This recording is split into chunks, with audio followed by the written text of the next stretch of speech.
Upon system. Sir work done upon system. Work done upon system, system बहुत सही। अब physics में क्या मीनिंग हो जाएगा? Work done by system. Work done by system. By system. चलिए ठीक। चलिए आज हम लोग करेंगे बेटा work done during free expansion. Work done during free expansion. Work done during free expansion.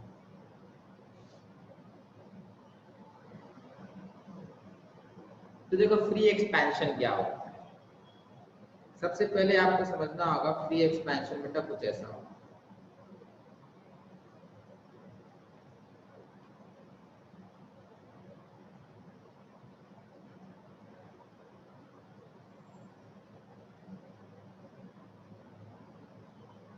ये आपका एक कंटेनर होगा। इस कंटेनर में कुछ गैस है।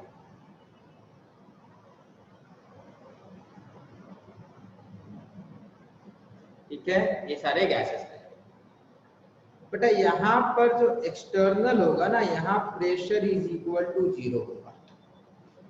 तो means when a gas is expanding against vacuum, तो क्या हो जाता है बेटा फ्री एक्सपेंशन। फ्री एक्सपेंशन का मतलब होता है expansion of gas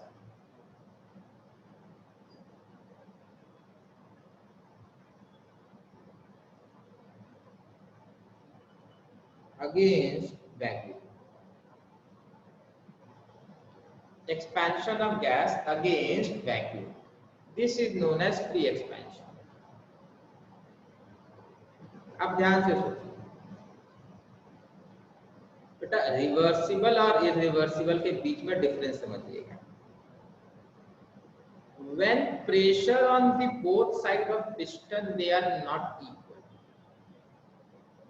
that will be irreversible expansion. When pressure on both sides of system are not equal, then expansion।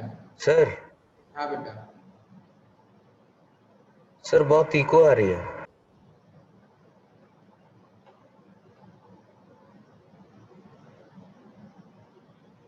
अच्छा हाँ आ रहा होगा। अब ठीक हो गया? हाँ सर।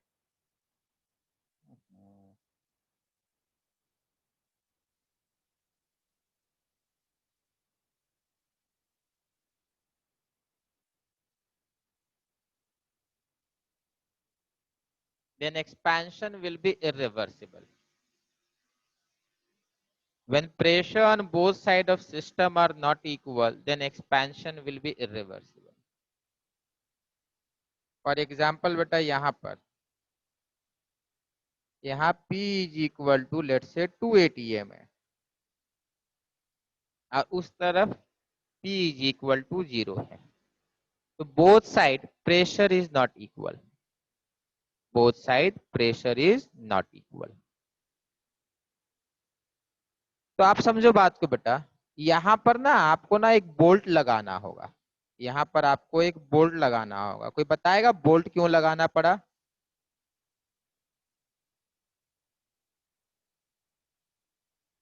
कोई बताएगा बेटा बोल्ट क्यों लगाना पड़ा? देखो बोल्ट इसलिए लगा के रखे बेटा कि अदरवाइज ये पिस्टन जो है ना वो बाहर निकल जाएगा। अभी ये स्टार्टिंग है सिस्टम का। अब अगर मैं ये बोल्ट को हटा दूंगा, ये दोनों बोल्ट को मैं निकाल लेता हूं, if I am removing both of these bolt, then this piston will suddenly expand. Then this piston will suddenly expand. Clear है? तभी बोल्ट लगा हुआ है। आप समझो बात को। जब ये पिस्टन एक्सपैंड करेगा तो इस एक्सपेंशन को कोई अपोज करेगा या नहीं करेगा? जब ये पिस्टन को बेटा एक्सपैंड करेगा कोई, ये जब पिस्टन आपका एक्सपैंड हो रहा होगा तो इस समय बेटा पिस्टन ऊपर जा रहा है, तो पिस्टन के बेटा मूवमेंट को कोई अपोज करेगा या नहीं करेगा? करेगा। एटमॉस्फेरिक प्रेशर करेगा। हाँ बेटा फिर से बोलिएगा। सर करेगा। करेगा। कौन अपोज करेगा बेटा?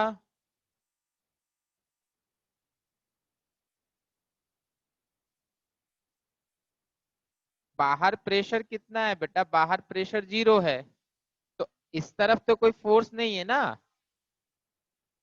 देखिए अब वैक्यूम में बेटा एक बलून एक्सपैंड कर रहा है तो there is no opposing force. जब भी कोई अपोज नहीं करेगा बेटा तो expansion, that expansion is known as free expansion. तो expansion of gas against vacuum is known as free expansion. जब वैक्यूम में एक्सपैंड करते हैं तो there is no opposing force. तो हम लोग कुछ चीजें यहाँ पे समझ गए कि अपोजिंग फोर्स नहीं है। तो आपको जब बेटा बिना अपोजिंग फोर्स के एक्सपैंड करना है तो वर्क डन 0 आएगा। बट उस तरीके से नहीं समझना है, अगर आपको मैथमेटिकली समझना है तो ध्यान से समझिए। मैंने बेटा वर्क इररिवर्सिबल आपको लिखाया था। Work irreversible is simply P external into delta V with a minus sign. Work irreversible is simply P external into delta V with a minus sign. What is an irreversible expansion? When both the inside pressure and outside pressure they are not equal, then such expansion will be known as irreversible expansion. तो बेटा P external कितना है? 0. 0. Therefore, W will be equal to minus 0 into delta V. So आप लिख ध्यान रखिएगा बेटा, ये आता है बेटा जॉइंट में भी आएगा, स्टेटमेंट की तरह आएगा कि वैक्यूम में एक्सपेंशन में बेटा वर्क डन कितना होता है। तो when a gas is expanding in vacuum the total work done will be 0 because there is no opposing force.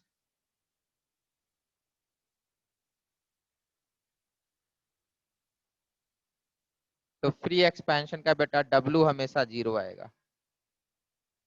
Free expansion का W हमेशा 0 आएगा। फ्री एक्सपेंशन का ही मतलब होता है वैक्यूम में एक्सपेंशन होना। फ्री एक्सपेंशन का ही मतलब होता है वैक्यूम में एक्सपेंशन होना। इसमें किसी को डाउट? No, sir. चलिए बेटा ये मैथमेटिकल चैप्टर है, इसमें फॉर्मूला आपको पूरा अच्छे से ध्यान रखना है, ठीक है। चलिए नेक्स्ट लिखेंगे। अब आएगा बेटा first law of thermodynamics.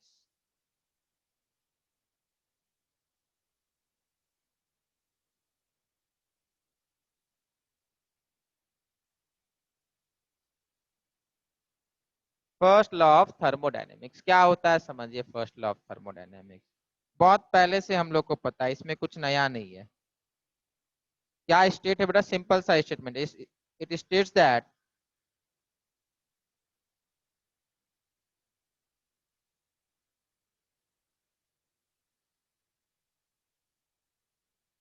energy can neither be created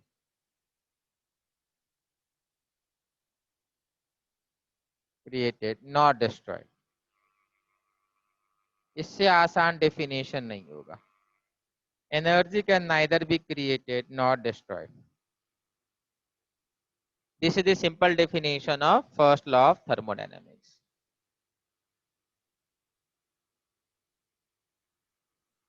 इसमें किसी को डाउट? इसमें किसी को डाउट है बेटा? No, sir. चलिए आप समझिएगा बेटा, यहाँ पर हम लोग अलग तरीके से करेंगे। यहाँ पर इस तरीके से समझना है। मान लेते हैं ये एक अपना एक सिस्टम है, कोई भी सिस्टम हो सकता है बेटा, कोई भी मशीन है, कोई भी कंटेनर है, किसी को भी आप सिस्टम बोल सकते हैं। फॉर एग्जाम्पल ऐसे समझिए, एक चम्मच है बेटा, स्पून है, स्पून को आपने गर्म किया तो स्पून को आपने बेटा एनर्जी दिया। किस फॉर्म में एनर्जी दिया? आपने एनर्जी उसको हीट एनर्जी दिया। उस हीट एनर्जी का बेटा जो हीट आपने सप्लाई किया है वो स्पून क्या करेगा? दैट स्पून, ध्यान से समझिए, ये स्पून बेटा क्या कर सकता है? जब आप इसको बेटा गर्म करेंगे, लेट से आपने इसको कैंडल के ऊपर रख दिया तो ये गर्म हो रहा होगा, तो we will say we are supplying heat to this. तो इसको बेटा हीट मिल गया, इसके अंदर हीट आपने दे दिया। इस हीट एनर्जी का ये क्या किया स्पून? तो इस हीट एनर्जी से बेटा इस स्पून का बेटा जो मॉलिक्यूल्स है वो बहुत तेजी से वाइब्रेट करने लगा होगा। Mean due to heating, the kinetic energy of the particles of this spoon or the molecules of this spoon will start vibrating at a greater speed. Due to increased vibration, due to increased vibration, क्या होगा बेटा? इसका kinetic energy बढ़ जाएगा। बेटा याद कीजिए the sum total of all the kinetic energy, rotational energy, bond energy, इसका क्या नाम दिए थे बेटा? Internal energy. बहुत सही, इसका नाम दिए थे हम लोग internal energy, I dot E. तो जब भी आप समझ लीजिए, सिंपल सा है बेटा, जब भी आप किसी चीज को गर्म करते हैं ना उसका इंटरनल एनर्जी बढ़ जाता है। पानी को आपने गर्म किया तो पानी को आपने हीट दिया, हीट का सिंबल होता है क्यू। पानी को आपने हीट दिया तो पानी क्या होगा? गर्म हो जाएगा। दैट मीन्स वाटर का इंटरनल एनर्जी इंक्रीज कर गया। तो first law of thermodynamics says that energy can neither be created nor be destroyed. It can be converted from one form to another.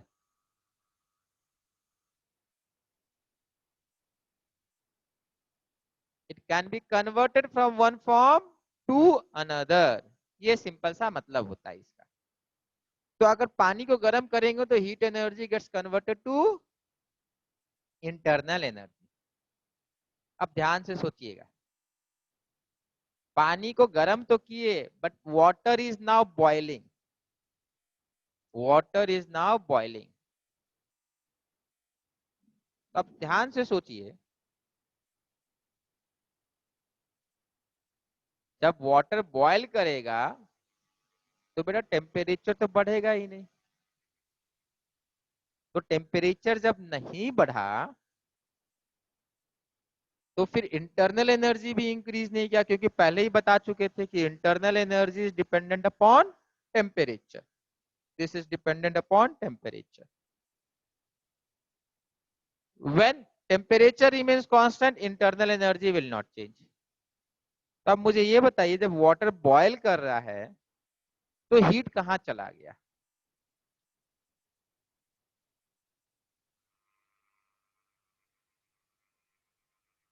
Latent heat. Latent heat नहीं बेटा, किस form of energy में convert हुआ है?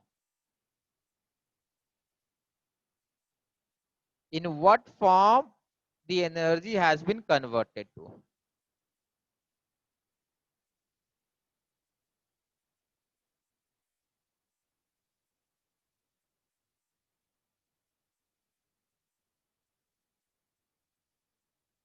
सोचिए, समझेंगे बात को बेटा।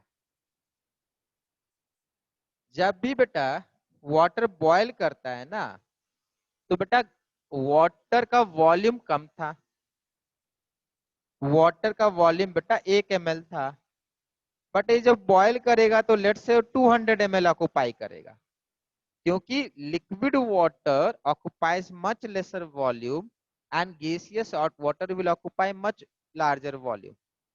तो means I will say when water is boiling the volume is expanding।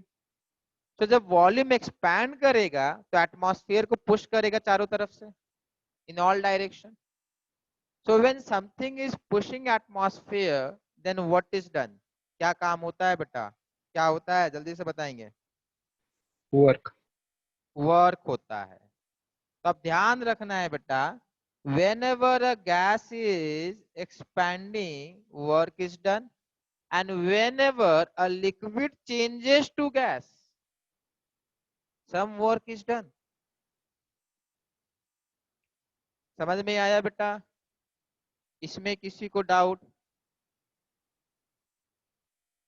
जब आप No, बॉयल sir. कर रहे हैं तो सारा एनर्जी वर्क में चला जा रहा है, temperature is not No, sir.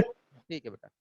when we are boiling, temperature is not increasing, but work is being done. When we are boiling, internal energy is not changing, but some work is done. That means मैं बोल सकता हूं, जब मैं कोई Q देता हूं, मतलब heat, this heat can be converted into internal energy plus work done by system. अगर आप कोयला जला रहे हैं या पानी को गर्म कर रहे हैं या कोई भी सिस्टम को बेटा आप हीट सप्लाई कर रहे हैं, तो या तो वो खुद का टेम्परेचर बढ़ा लेगा, या तो अगर टेम्परेचर नहीं बढ़ेगा तो कुछ वर्क कर देगा, या दोनों हो सकता है। आपने 100 जूल दिया, 70 जूल का इंटरनल एनर्जी इंक्रीज कर गया और 30 जूल का वर्क हो गया। किसी भी चीज को हीट दीजिएगा, दो ही ऑप्शन है उसके पास, either that is using that energy to increase its temperature, that is internal energy, और the heat supplied is used for doing some work. यही दो का हो सकता है। फॉर एग्जाम्पल, ये अपना गैस है बेटा, ठीक है, ये अपना गैसियस पार्टिकल है, आपने यहाँ पे कैंडल जला दिया, तो कैंडल जला देंगे तो आइदर इस गैसियस मॉलिक्यूल्स का वेलोसिटी इंक्रीज कर गया तो बोलेंगे इंटरनल एनर्जी इंक्रीज कर गया, या तो ये पिस्टन ऊपर चला गया तो बोलेंगे कुछ वर्क हो गया, या दोनों हो गया। तो अब अपने को अच्छे से याद रखना है, जब भी किसी को आप हीट सप्लाई कीजिएगा दो ही काम होता है, या तो इंटरनल एनर्जी उसका चेंज होगा, या तो वर्क डन होगा, या दोनों एक साथ में होगा। किसी को डाउट बेटा? No, sir. No, ठीक sir. है, ध्यान से सुनिए। आपको No, करना sir. आपको करना क्या होता है, इस डेफिनेशन को लिखने के बाद लिखना होता है mathematically this equal to this, और Q is equal to delta U minus W। अब आप लोग को बेटा माइनस W समझ में आया तो मतलब आपको पता है कि बाय सिस्टम और अपॉन सिस्टम का अंतर क्या है।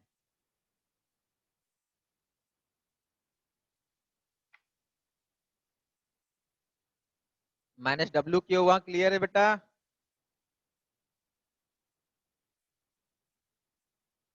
बेटा यहाँ वर्क बाय सिस्टम मैंने लिख रखा है, W का होता है अपॉन सिस्टम, इसीलिए माइनस करना पड़ा। क्लियर है बेटा? Yes, sir.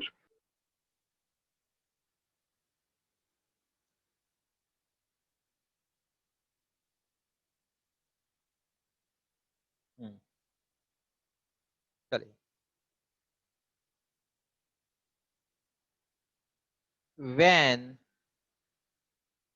heat is supplied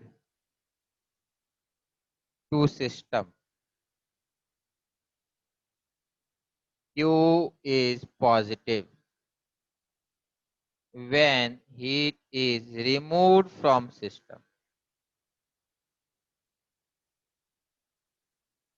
Q is negative. मतलब आप अगर हीट सप्लाई कीजिएगा, किसी को गर्म कीजिएगा तो Q पॉजिटिव होगा, किसी को ठंडा करेंगे तो Q नेगेटिव आएगा।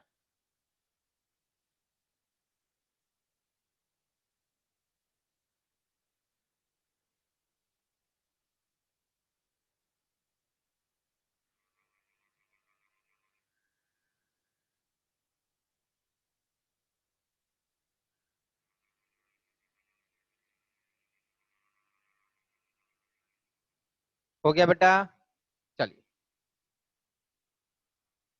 क्वेश्चन लिखिए, एनसीईआरटी का क्वेश्चन है, ठीक है।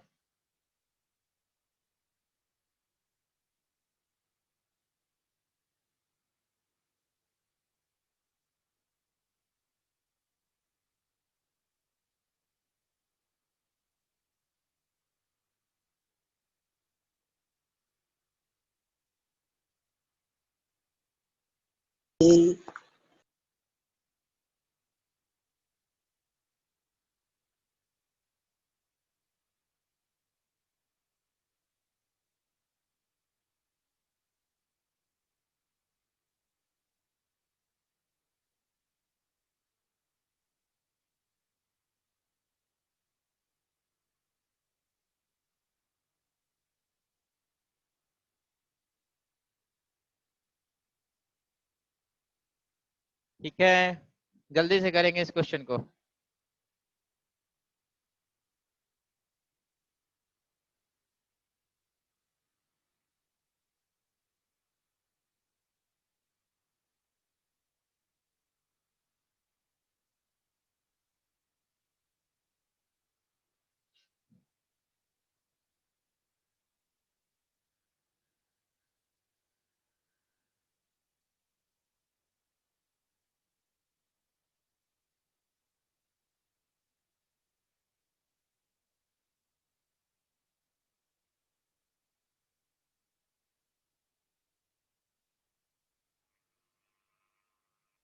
सही आदित्य बेटा।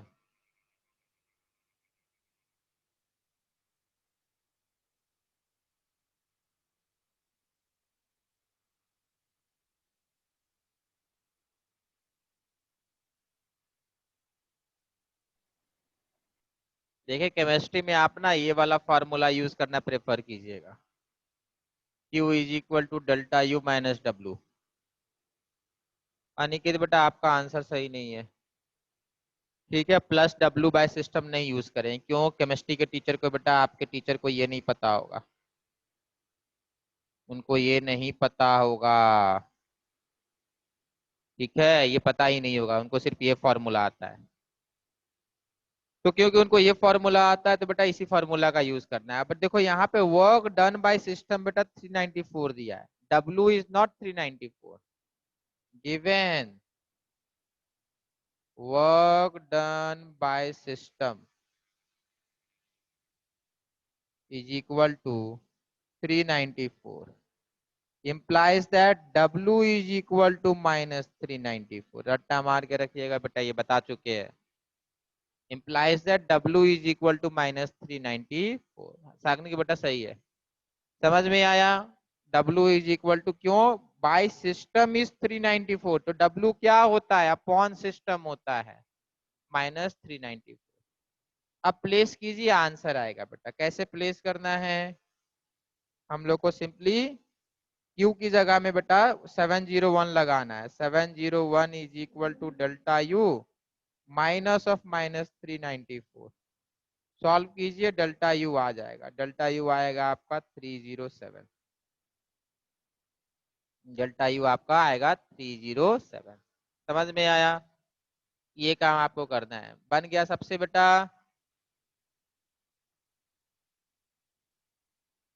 इससे आसान क्वेश्चन बेटा क्या हो सकता है बताइए? चलिए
लिख लिए question. 2 liter of ideal gas at 10 atm pressure expand isothermally into vacuum until its volume is 10 liter. How much heat is absorbed?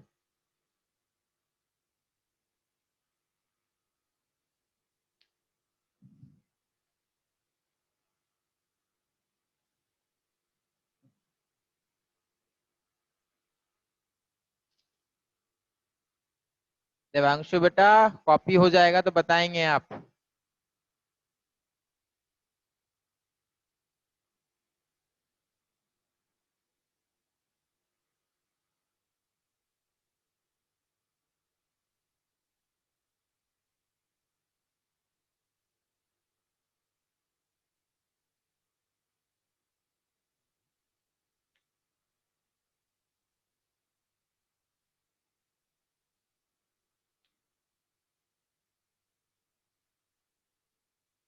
Devanshu बेटा कॉपी हो गया?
चलिए बेटा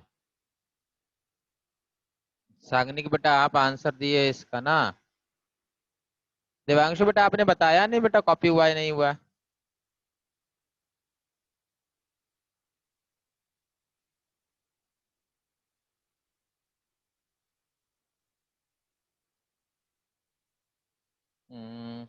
तमन्ना बेटा आप बता रहे नो हीट इज एब्जॉर्ब ना। चलिए देखते हैं।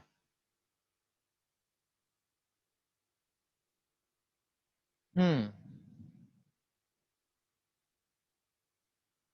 अनुजीत बेटा आप बताएंगे कि ये प्रोसेस रिवर्सिबल है या इरिवर्सिबल है?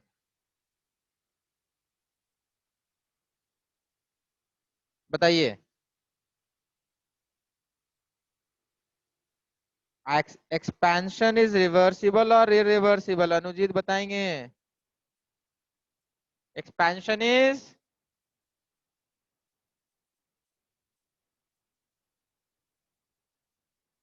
बताएंगे बेटा।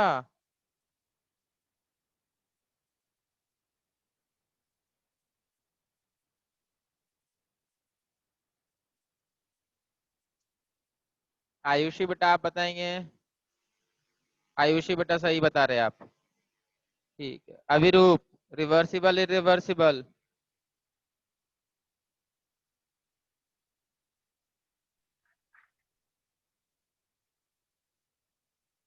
सौहार्द बेटा सही है बेटा।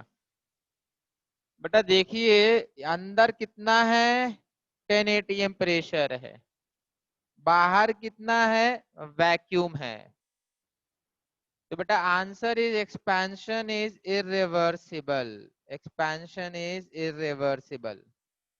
Expansion is irreversible. बेटा हमेशा सोचा कीजिए कि जो सिस्टम है, सिस्टम के अंदर 10 एटीएम है और सिस्टम के बाहर कितना है, 0 है। तो सिस्टम के बाहर अगर 0 रहेगा और अंदर 10 रहेगा तो दोनों का प्रेशर डिफरेंस आ गया ना, तो expansion is irreversible. Now irreversible and against vacuum.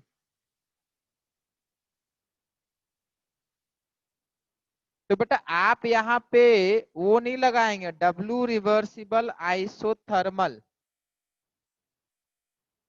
Is equal to NRT ln V2 बाई V1। बेटा ये रिवर्सिबल के लिए होता है। यहाँ पे प्रोसेस क्या है, यहाँ पे आइसोथर्मल है बट प्रोसेस इज इरिवर्सिबल, तो यहाँ ये लगेगा W irreversible is equal to minus P external into delta V। P external कितना है बेटा आपका, 0 है, so this is equal to 0. So in this expansion net work done is 0. In this expansion work done will be 0. So W is equal to 0. इसमें किसी को doubt? No No, sir. sir. चलिए, कुछ लोग आंसर बेटा सही बता रहे थे, ठीक है, कुछ लोग आंसर सही बता रहे थे। अब मुझे बाकी लोग सोच के बताएंगे, ठीक है। कुछ लोगों ने आंसर दे रखा है हीट एब्जॉर्ब कितना होगा, बाकी लोग अब सोच के बताइए बेटा कितना हीट एब्जॉर्ब होगा।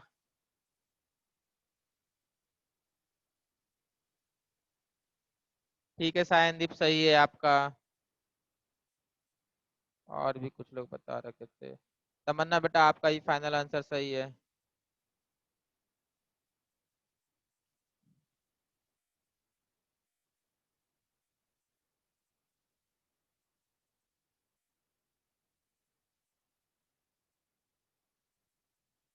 बेटा आपको क्यू निकालना है ना, तो क्यू निकालने के लिए आपको डेल्टा यू और माइनस डब्लू करना होता है।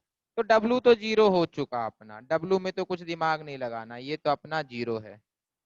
अब मेरे को डेल्टा यू पता करना है बेटा। डेल्टा यू बेटा आप जरा मुझे सोच के बताइए, आइसोथर्मल है मतलब टेम्परेचर चेंज नहीं हुआ है, तो लिखेंगे since process is isothermal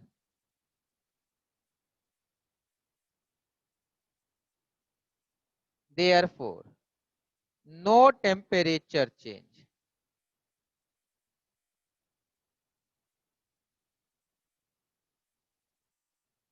Hence delta U बेटा क्या होगा, 0 आएगा बेटा। सही है अनिकेत बेटा, आपका भी सही है। सौहार्द बेटा आपका भी सही था।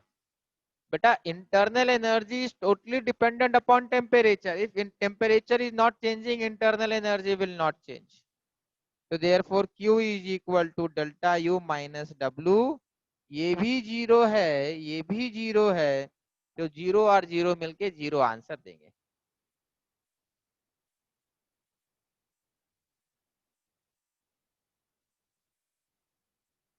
हो गया।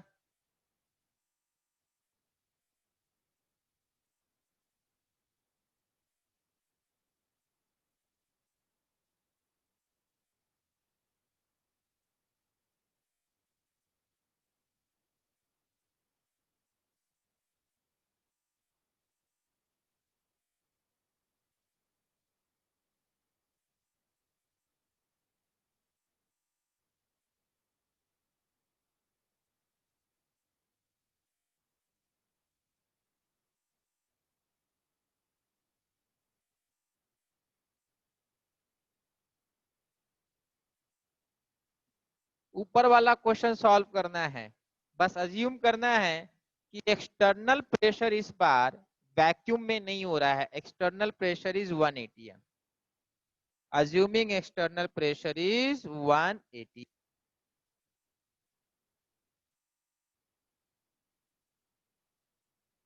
बाकी सब सेम रहेगा।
ये आएगा बेटा।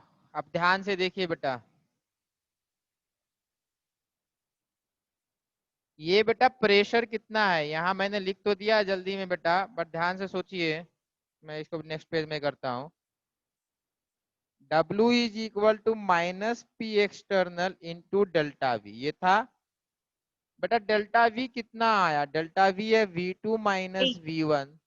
दिस इज बेटा कितना, 10 लीटर माइनस 2 लीटर, तो ये कितना आया, 8 लीटर आया, 8 लीटर आएगा।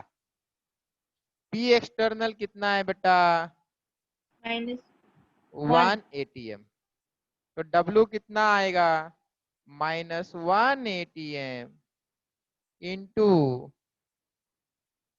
8 लीटर, तो दिस इज -8 लीटर ATM।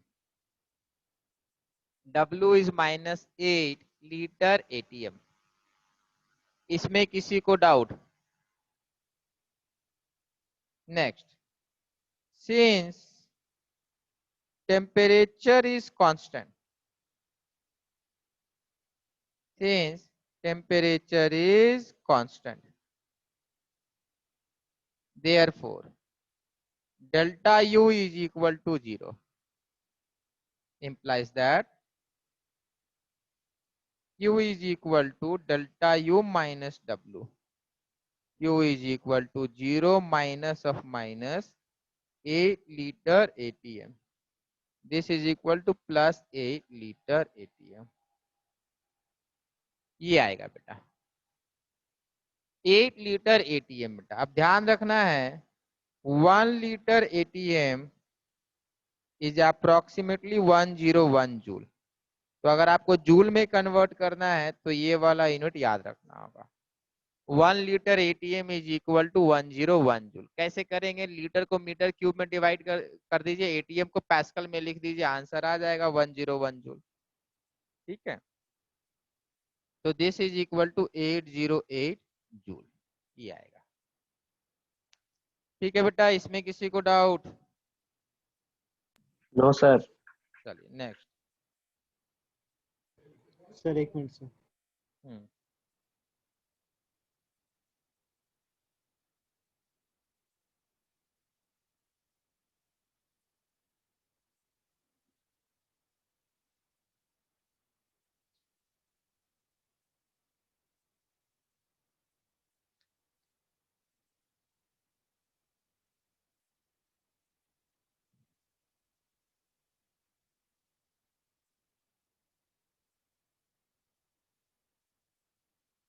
चलिए अब लिखेंगे एंथैल्पी।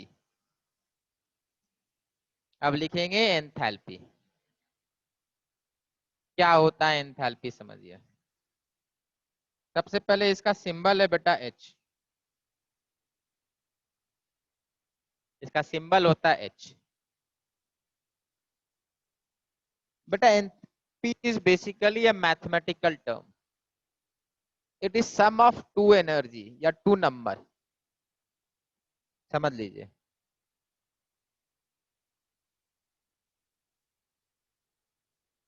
ये होता है एंथैल्पी का फॉर्मूला। What is enthalpy?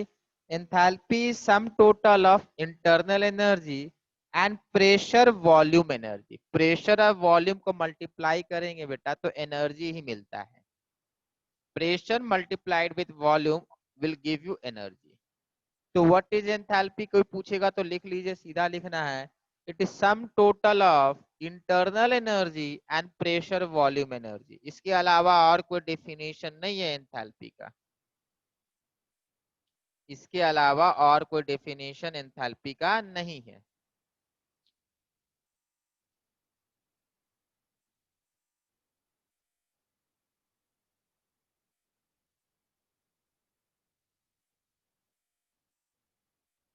ठीक है, चलिए नेक्स्ट। तो enthalpy is sum total of internal energy and pressure volume energy. Next, what is enthalpy change? Enthalpy change,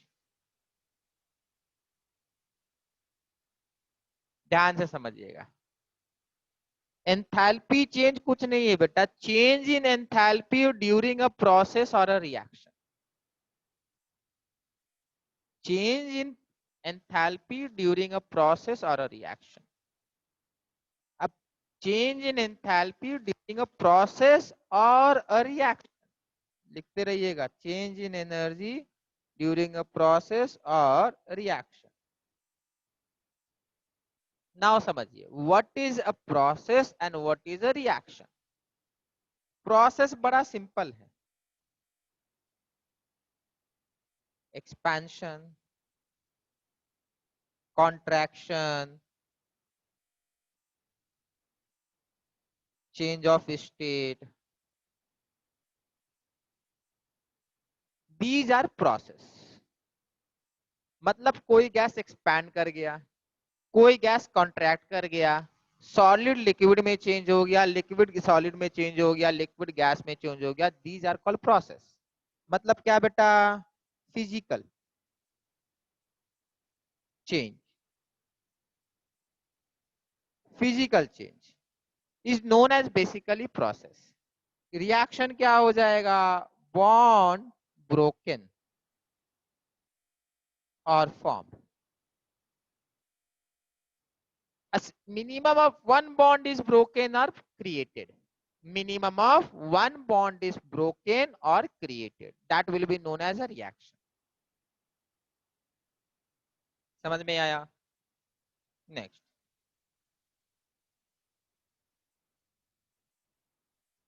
अब आपको समझना है रिएक्शन के समय एंथैल्पी चेंज कितना होता है। What is enthalpy change during a reaction? तो लिखेंगे what is enthalpy change during a reaction.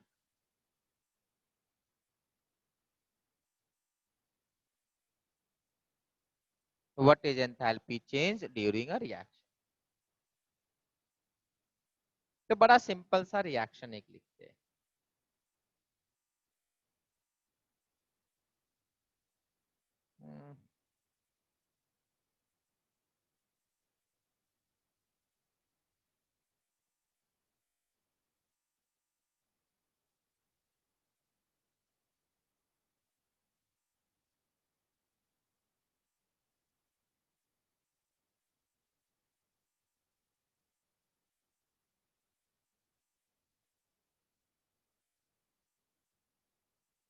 ठीक है, अपना एक सिंपल सा रिएक्शन है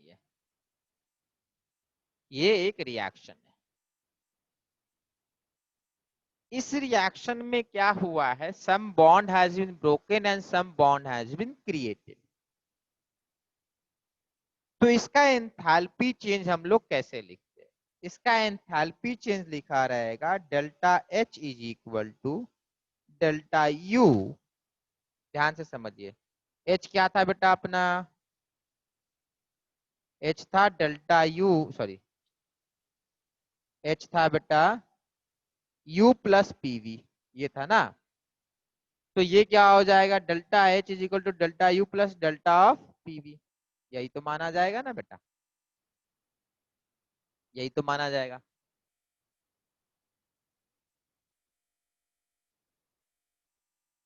इसमें किसी को डाउट? No, sir. अब ध्यान से सोचिए डेल्टा U क्या होगा बेटा, ये डेल्टा H क्या होगा, ऐसे सोचेंगे तो delta H is basically enthalpy of product minus enthalpy of reactant, right wrong? Delta H is what, हमेशा याद रखिएगा during any reaction enthalpy change is enthalpy of product minus enthalpy of reactant. इसके अलावा और क्या हो सकता है, during chemical reaction enthalpy change is enthalpy of product minus enthalpy of reactant, enthalpy of product minus enthalpy of reactant. So this is equal to internal energy of product minus internal energy of reactant plus delta of PV बेटा। तो ये को बताएगा pressure of product, volume of product minus pressure of reactant into volume of reactant. इसमें किसी को doubt? No, sir. चलिए, during reaction pressure remains constant. During reaction, pressure generally remains constant. Generally remains constant. ये rule है. That is, pressure of product is equal to pressure of reactant. Therefore, delta H is equal to, इसको हम लोग delta U लिखने वाले हैं.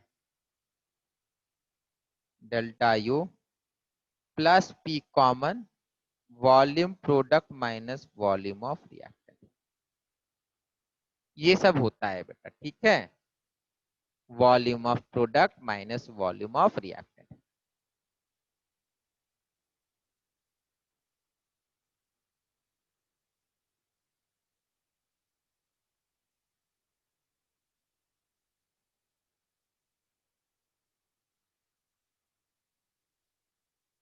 यहां तक किसी को doubt? No, sir. Now question is, how do I find the volume of product and how do I find the volume of reactant? जल्दी से कोई बताइए. How do I find volume of product or volume of reactant?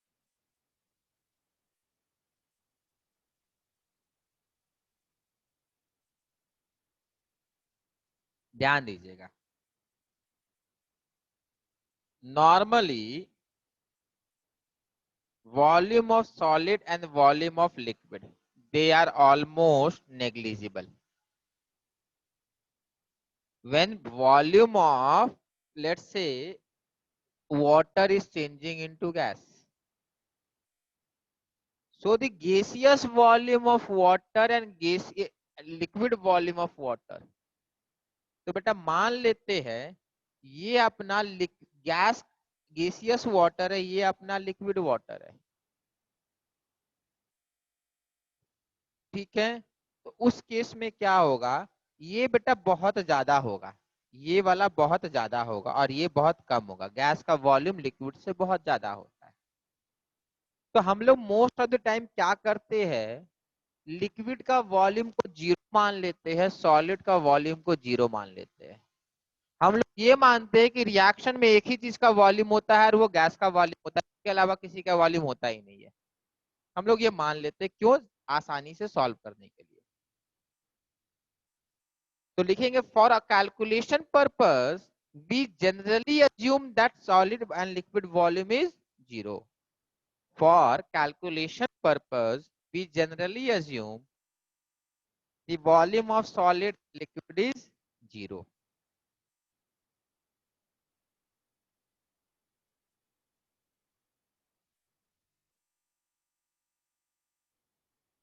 तो बेटा अपना delta H ये आके बैठा हुआ है. Delta H is equal to delta U plus P of volume product minus volume reactant. बेटा हम लोगों ने क्या माना, सॉलिड का वॉल्यूम 0, लिक्विड का वॉल्यूम 0. तो बेटा प्रोडक्ट का वॉल्यूम क्या होगा, प्रोडक्ट का वॉल्यूम क्या होगा, volume of solid product, volume of liquid product या volume of gaseous product? Volume of gaseous product. Gaseous product. Solid को इग्नोर कर देंगे, लिक्विड को इग्नोर कर देंगे. तो मतलब यहाँ पर आ गया pressure. Now what is volume of gaseous product? N product R into T by V P बेटा, minus N reactant into R into T by P बेटा. क्या यूज कर लिए बेटा? TV is equal to use किए बेटा,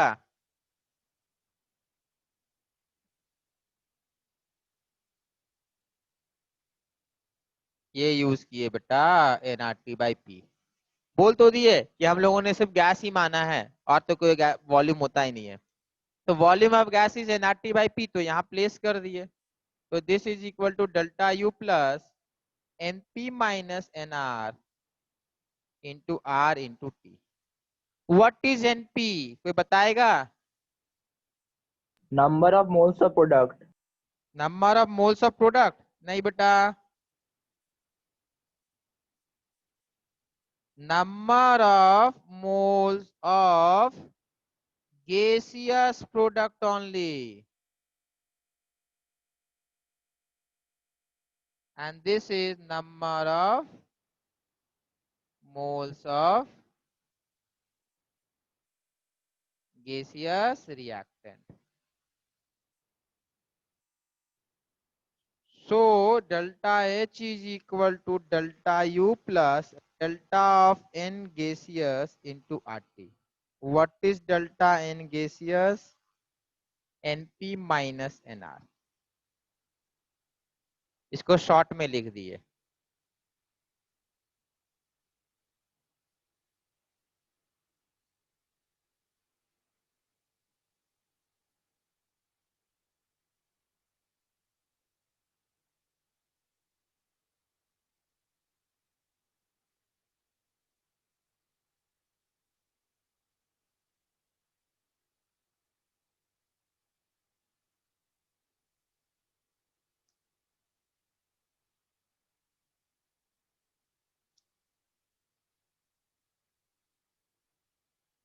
हुआ बेटा?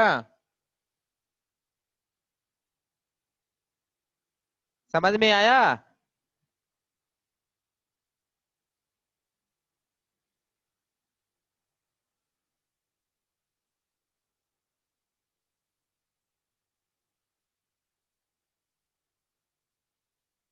समझ में आया बेटा वो वाला? Yes, sir. Yes, sir. चलिए क्वेश्चन लिखिए।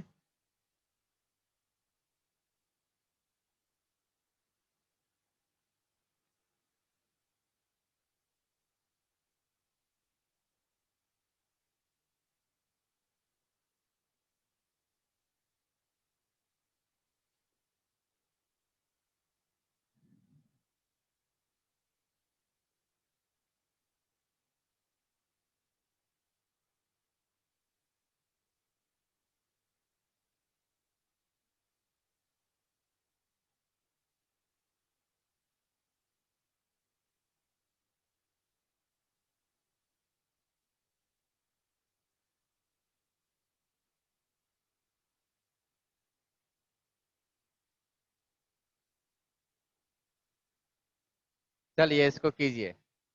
सिंपल है बेटा, ध्यान से सोचिए बेटा कौन सा फॉर्मूला यूज करेंगे और क्यों करेंगे। एंथैल्पी चेंज बोला है बेटा, एंथैल्पी चेंज का एक ही फॉर्मूला अभी तक आप लोग को बताया है, वही फॉर्मूला यूज करना है।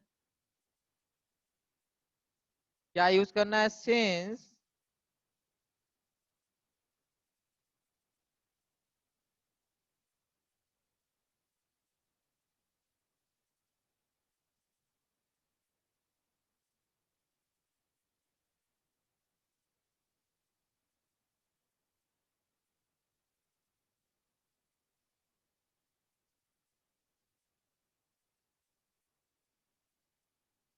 ये बेटा आपका सॉल्यूशन देगा। Delta H is equal to delta U plus delta N G R T. Thermochemistry में बेटा पता है 90% प्रॉब्लम तब सॉल्व हो जाता है जब आपको फॉर्मूला कौन सा यूज करना है ये पता है, और इसमें कुछ नहीं करना होता है। जल्दी से कीजिए यार, मैसेज करेंगे बेटा आंसर, बोलना नहीं है किसी को।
बना।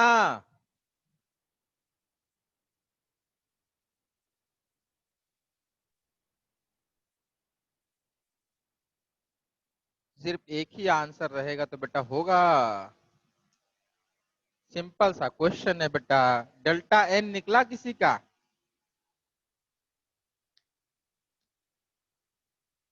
अरे देखो बेटा, डेल्टा यू तो दिया हुआ है, तो यहाँ डेल्टा यू प्लेस कर देंगे। कितना प्लेस कर देंगे? -747, सॉरी -742.7। आर मालूम होता है, टी मालूम होता है। टी तो दे रखा है 298 केल्विन, तो ये तो आपको बता ही दिया कि बेटा 298 केल्विन है। This is 298 kelvin. ये अपना किलो जूल है।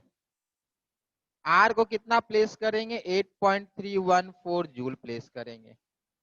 डेल्टा एन कितना है बेटा? डेल्टा एन गैसियस, तो number of gaseous mole in product minus number of gaseous mole in reactant.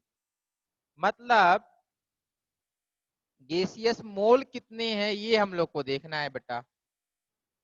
Gaseous मोल है बेटा यहाँ पे 1 मोल, और यहाँ पर भी 1 मोल।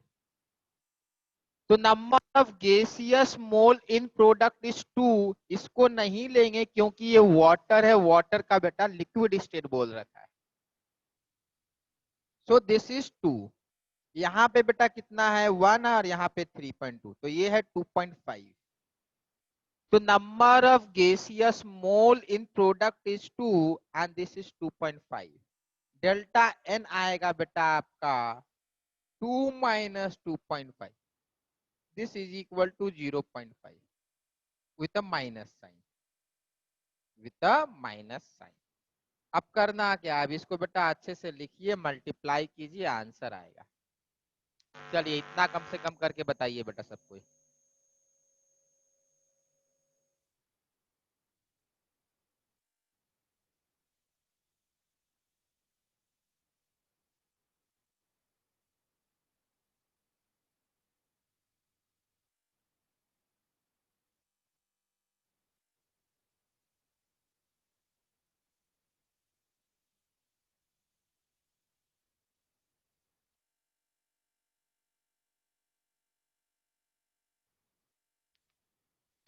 बेटा मल्टीप्लाई करना है, सब्ट्रैक्ट करना है, यही सब काम करना रह गया बेटा।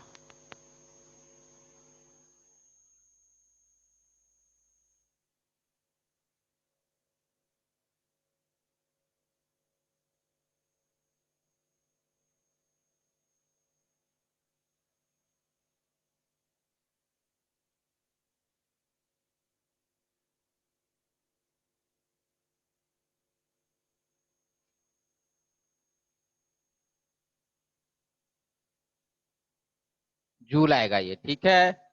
अब बेटा इसको आपको मल्टीप्लाई डिवाइड सब वो करना है, ठीक है। सब करके देखिए बेटा।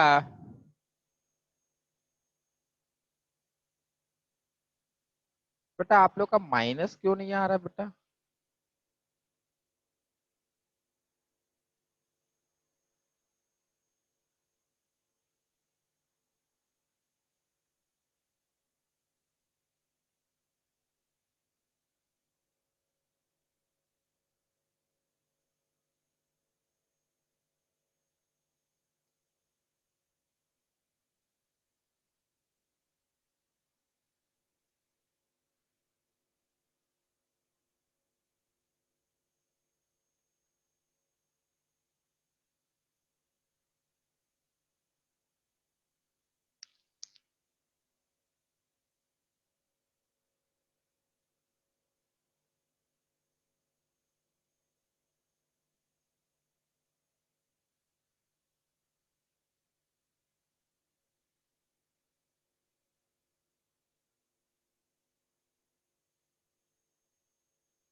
हाँ बेटा, बाकी लोग का क्या आ रहा है? 743.9 यही आ रहा सबका।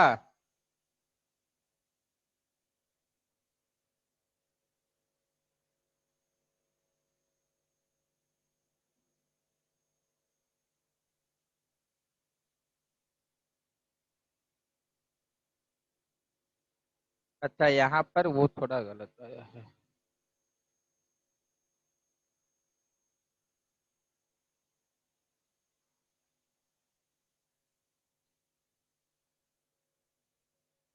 हाँ सर, यही आ रहा है। हाँ ठीक है, अब ठीक आ जाएगा। ठीक है, इसीलिए मेरा और आप लोग का अंतर है। ठीक है, 743.9 करके देखिएगा बेटा, सिंपल है ये। ठीक है, ये इंटू 10 का पावर 3 जूल है। क्लियर है ये बेटा? ये थर्मोडायनामिक्स में कैलकुलेशन से डरना नहीं है, कैलकुलेशन से डर जाइएगा तो क्वेश्चन नहीं बनेगा। ठीक है, कैलकुलेशन करते रहना है। चलिए, अब ठीक है बेटा, अब देखिए, अब सर एक लिखेंगे बार बेटा दोबारा पिछले वाला। Enthalpy of reaction. What is enthalpy of reaction? बड़ा सिंपल सा है। Enthalpy change during a reaction is known as enthalpy of reaction. बड़ा सिंपल सा डेफिनेशन है। क्या है? Enthalpy change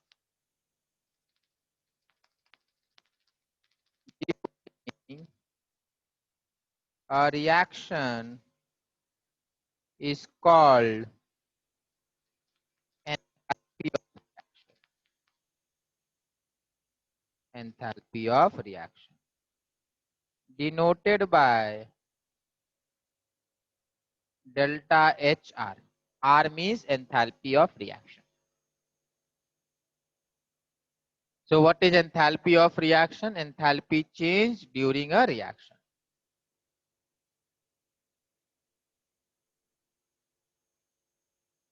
Next. Next आएगा standard enthalpy of reaction.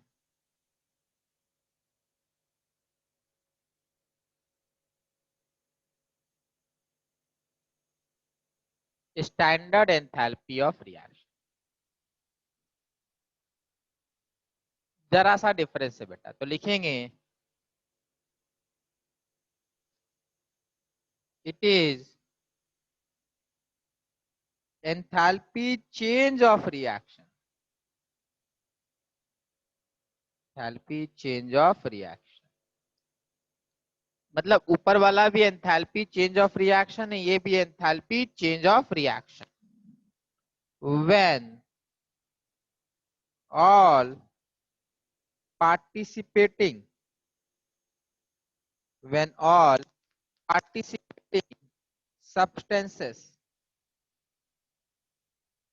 are in their standard state,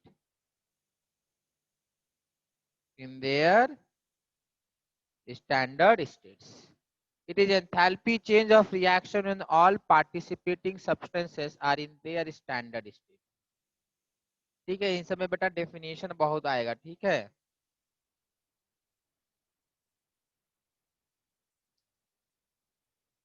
denoted by delta H not R, ये ऊपर not लगा रहेगा। ठीक है, ऊपर नॉट लगा रहेगा, उसको बोलते हैं standard.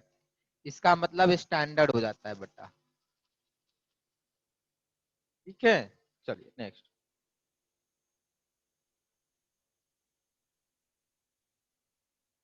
Next next is molar enthalpy of fusion. Molar enthalpy of fusion क्या होता है बेटा? फ्यूजन का मीन्स होता है मेल्टिंग, तो मोल का मतलब होता है 1 मोल। मोलर का मतलब 1 मोल, फ्यूजन का मतलब होता है means P change when 1 mole of substance,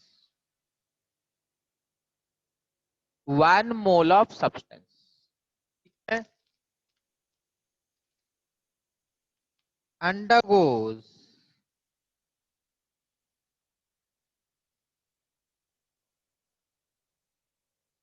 change in state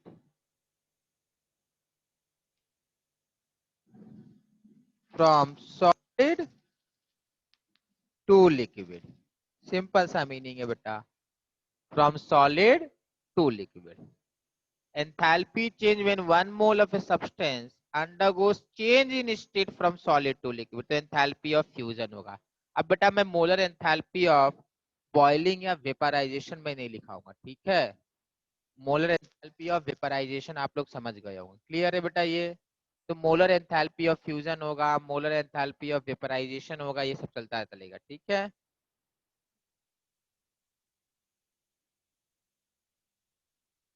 ठीक. बेटा यहाँ स्टैंडर्ड नहीं लगा हुआ, अगर स्टैंडर्ड लगा देंगे तो enthalpy change when 1 mole of substance undergoes change in state from solid to liquid and the solid should be in standard state. Standard state क्या होता है बेटा बता देंगे, ठीक है. कुछ नहीं होता है बेटा, आपका 298 केल्विन, ठीक है. यहाँ पर 298 होता है standard state. Standard temperature and pressure that is something different. STP अलग होता है और स्टैंडर्ड स्टेट अलग होता है, बाद में क्लियर करेंगे. चलिए आगे लिखते हैं.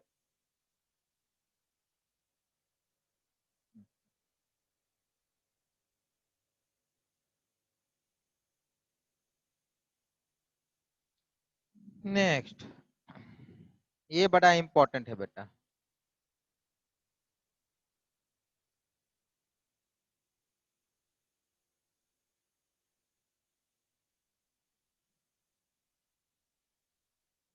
स्टैंडर्ड एंथैल्पी ऑफ फॉर्मेशन, ये थोड़ा अलग है. सबसे पहले आपको समझना है फॉर्मेशन होता क्या है. तो देखो,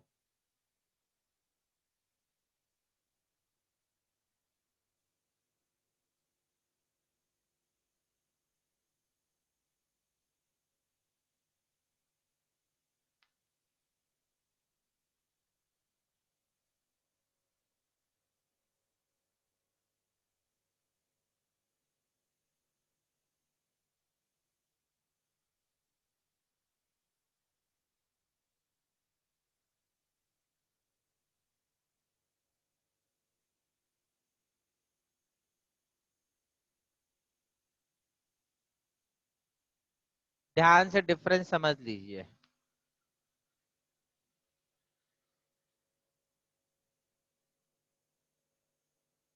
ऊपर वाला फॉर्मेशन का रिएक्शन नहीं है, नीचे वाला फॉर्मेशन का रिएक्शन है. कोई बताएगा क्यों?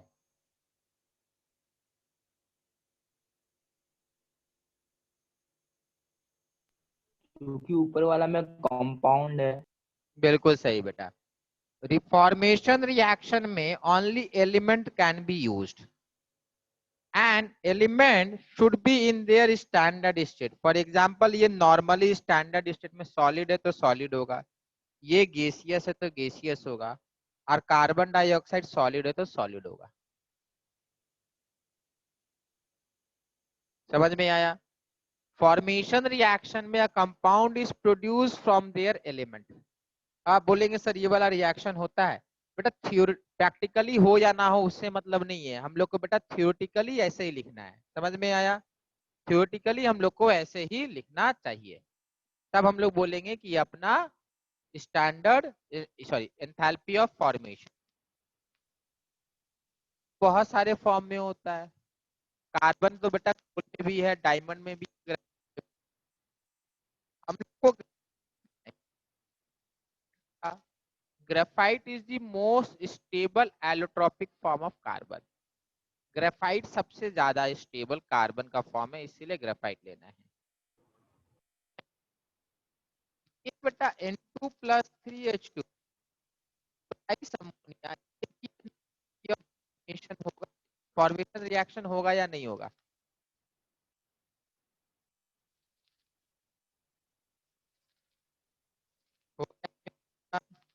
सर होगा. आप बताइएगा बेटा, नहीं बोल बेटा, पर ध्यान रहे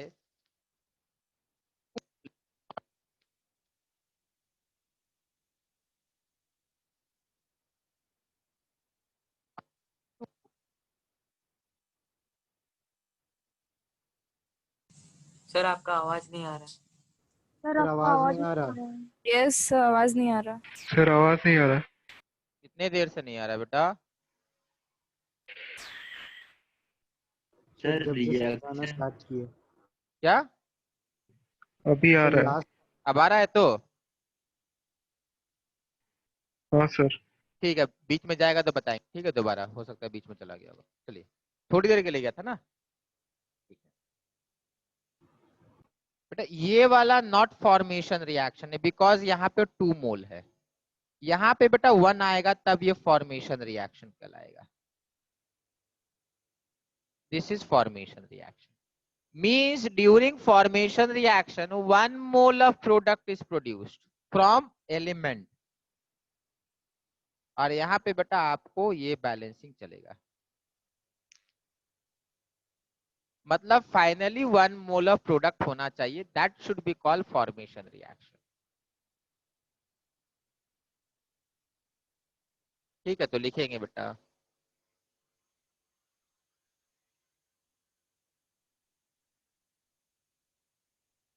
लिखेंगे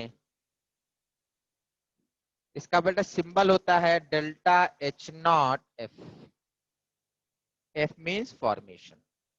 तो लिखेंगे